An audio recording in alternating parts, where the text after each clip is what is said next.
محترم سامعین، السلام علیکم ورحمۃ اللہ وبرکاتہ۔ یہ دارالسلام اسٹوڈیو لاہور پاکستان ہے۔ اس بار ہم پیش کر رہے ہیں رحمت للعالمین، جیسا کہ اللہ تعالیٰ کا ارشاد ہے، وَمَا أَرْسَلْنَاكَ إِلَّا رَحْمَةً لِّلْعَالَمِينَ۔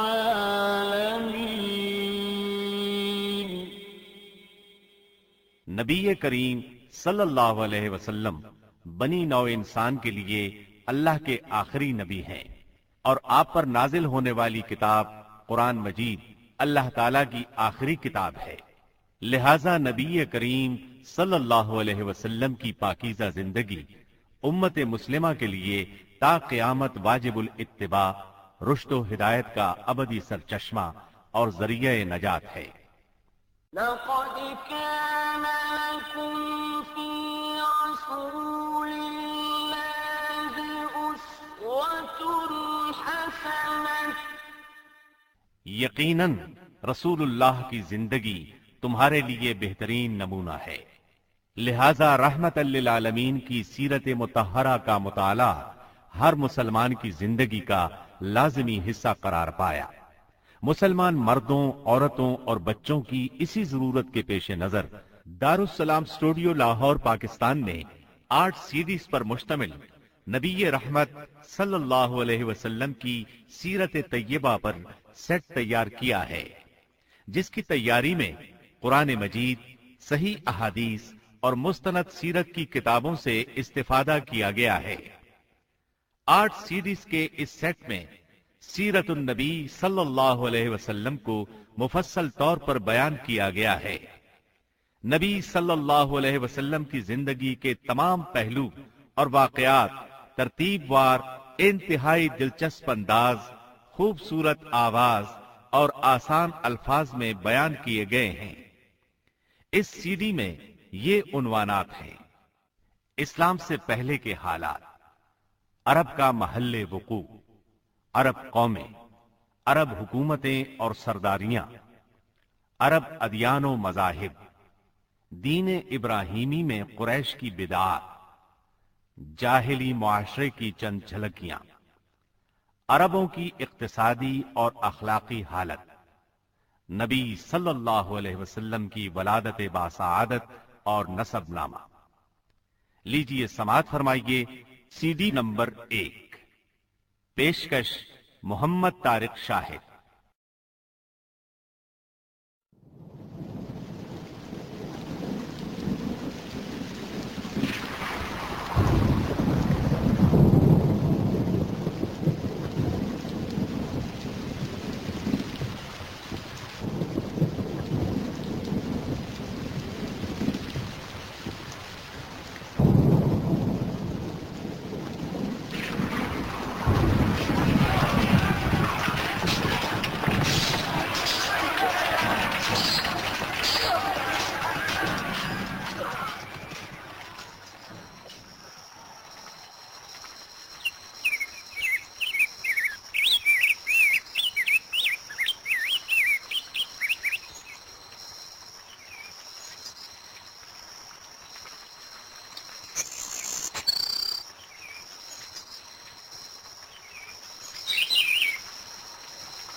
سیرت نبوی کو مکمل طور پر بیان کرنا اس وقت تک ممکن نہیں جب تک اسلام سے پہلے اور بعد کے حالات کا تقابل نہ کیا جائے۔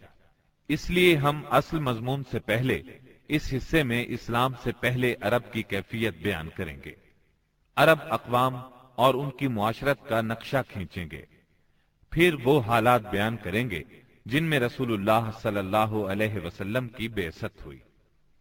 لفظ عرب کے لغوی معنی صحرا اور بیاب و گیاہ زمین کے ہیں۔ عہد قدیم سے یہ لفظ جزیرہ نمائے عرب اور اس میں بسنے والی قوموں پر بولا گیا ہے۔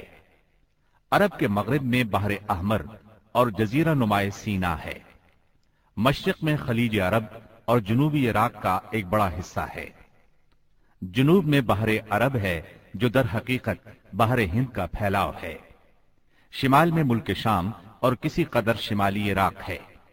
ان میں سے بعض سرحدوں کے بارے میں اختلاف بھی ہے۔ کل رقبے کا اندازہ 10 لاکھ سے 13 لاکھ مربع میل تک کیا گیا ہے۔ نسلی اعتبار سے مورخین نے عرب اقوام کی 3 قسمیں قرار دی ہیں۔ نمبر 1، عرب بائدہ، یعنی وہ قدیم عرب قبائل اور قومیں جو بالکل ناپید ہو گئیں اور ان کے متعلق ضروری معلومات بھی دستیاب نہیں، مثلا عاد، سمود، تسم، جدیس، عمالقہ وغیرہ۔ نمبر 2، عرب عاربہ، یعنی وہ عرب قبائل جو یعرب بن یشجب بن قحطان کی نسل سے ہیں، انہیں قحطانی عرب کہا جاتا ہے۔ نمبر 3، عرب مستعربہ، یعنی وہ قبائل جو سیدنا اسماعیل علیہ السلام کی نسل سے ہیں، انہیں عدنانی عرب کہا جاتا ہے۔ عرب عاربہ یعنی قحطانی عرب کا اصل گہوارہ ملک یمن تھا۔ یہیں ان کے خاندان اور قبیلے مختلف شاخوں میں پھوٹے، پھیلے اور بڑھے۔ ان میں سے 2 قبیلوں نے بہت شہرت حاصل کی۔ ایک ہمیر، جس کی مشہور شاخیں زید الجمہور، قزاع اور سکاسک ہیں۔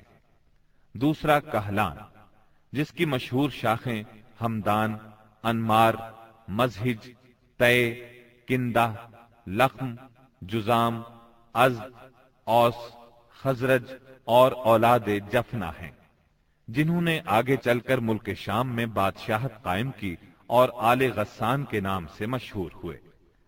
عرب مستعربہ کے جد اعلیٰ سیدنا ابراہیم علیہ السلام اصلاً عراق کے ایک شہر اور کے باشندے تھے۔ یہ شہر دریائے فرات کے مغربی ساحل پر کوفے کے قریب واقع تھا۔ اس کی کھدائی کے دوران میں جو کتبے برآمد ہوئے، ان سے اس شہر کے متعلق بہت سی تفصیلات منظر عام پر آئی ہیں، اور سیدنا ابراہیم علیہ السلام کے خاندان کی بعض تفصیلات معلوم ہوئی ہیں۔ نیز ملک کے دینی اور اجتماعی حالات بھی سامنے آئے ہیں۔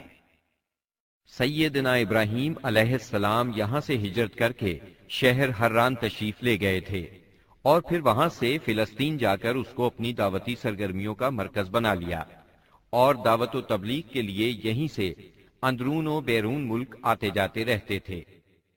ایک بار آپ مصر تشریف لے گئے۔ فرعون نے آپ کی بیوی سیدہ سارہ علیہ السلام کی کیفیت سنی تو بدنیت ہو گیا۔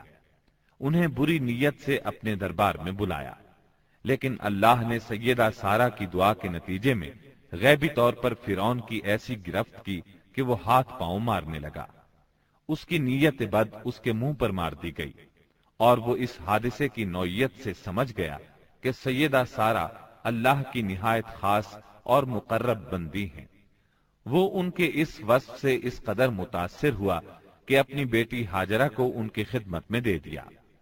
پھر سیدہ سارہ نے سیدہ ہاجرہ کو ابراہیم علیہ السلام کی زوجیت میں دے دیا۔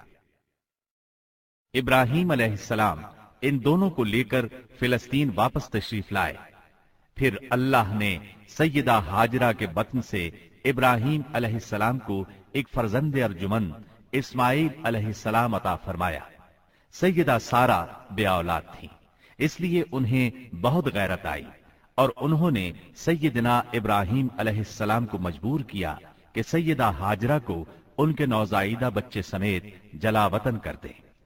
حالات نے ایسا رخ اختیار کیا کہ انہیں سیدہ سارہ کی بات ماننا پڑی، اور وہ سیدہ ہاجرہ اور اسماعیل علیہ السلام کو لے کر حجاز تشریف لے گئے۔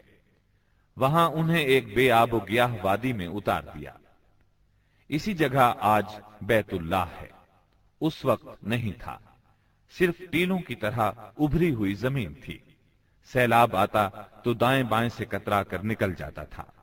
وہیں مسجد حرام کے بالائی حصے میں زمزم کے پاس ایک بہت بڑا درخت تھا۔ آپ نے ان دونوں کو اسی درخت کے پاس چھوڑا تھا۔